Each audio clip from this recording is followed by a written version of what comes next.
Hey everybody, Derek here from Bomb Socks with more Bomb Bites, where we feast upon the words of Christ and we do it one bite at a time. So this week is sections 85, 86, and 87. And there's some cool little things there.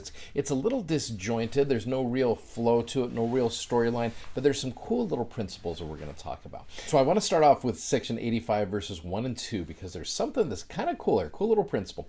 It says, "It is the duty of the Lord's clerk, whom he has appointed, to keep a history, a general church record of all the things that transpire in Zion, and of all those who consecrate properties and receive inheritances legally from the bishop, and also their manner of life, their faith and works, and also of the apostates who apostatize after receiving their inheritances." So they want to make sure they get that in there as well. So in the Come Follow Me manual, one of the things it says here, it says, "It is good to keep a history." And I really like that. The history described in verse 1 recorded the names of those who had received inheritances legally in Zion. However, this history was more than just administrative. It was also a valuable record of the saints' manner of life, their faith, and works. Are you keeping a personal history or a journal? What could you record about your manner of life, your faith, and works that might be a blessing to future generations? And how might this history be a blessing for you? Well, one of the most prolific historians in our church history is a man by the name of Wilford Woodruff. Here he is here. Wilford kept a history religiously. From the moment he joined the church, he kept a journal, and it was wonderful. In fact, let me show you an example of one of the years that Wilford wrote about. Among the fruits of his labors listed for the year 1840, Elder Woodruff included these details.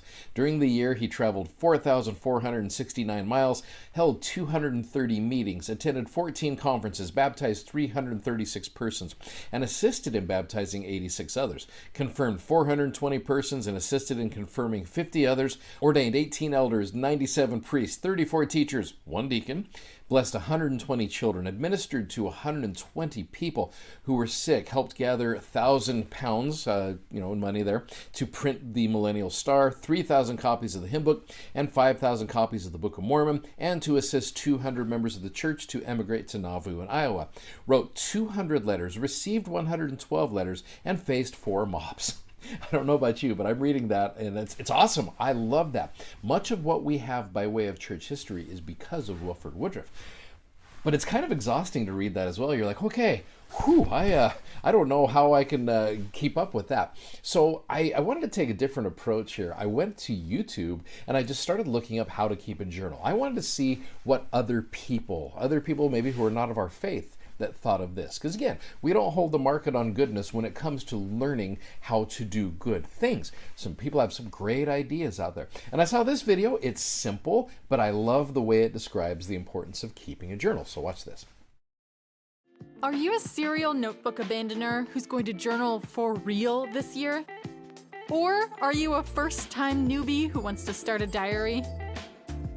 No matter what your motivations are, writing in a journal doesn't have to be a process that takes hours.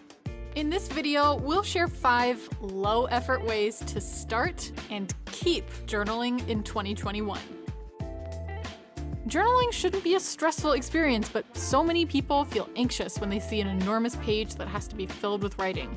If you've experienced the fear of the blank page before, it's okay, we got you.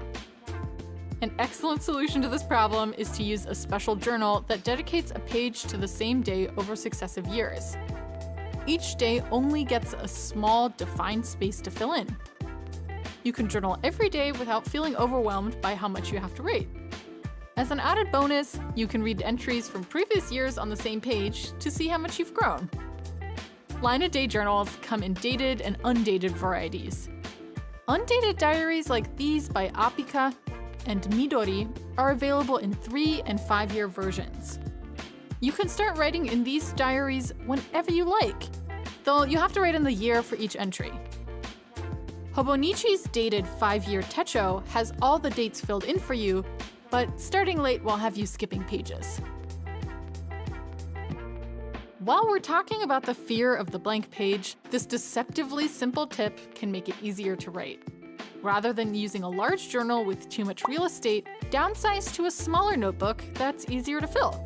An A6 notebook like this one from Midori is half the size of an A5 notebook.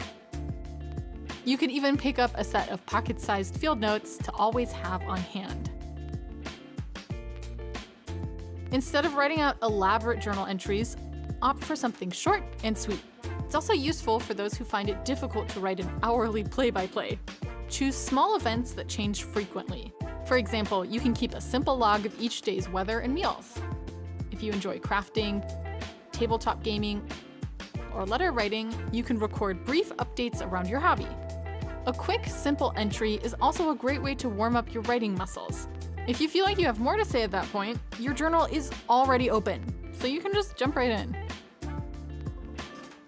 You don't actually have to write to keep a journal. It might actually be easier to keep consistent entries by turning diaries into visual experiences. Scrapbookers can glue found objects and ephemera into a notebook. Artists can draw simple 4-panel comics to remember something funny or interesting that happened. You could also write short entries and decorate the rest of the page with washi tape and stickers. If you're not sure what to write about, a list of journal topics and prompts could be the inspiration you need. You'll need to plan ahead for this tip, but it's also really easy to do. Just jot down interesting prompts when you see or think of them. Write them down on an index card or sticky note so it's easy to move the prompts from page to page. To get you started, here are some topic ideas. Just use the ones you like.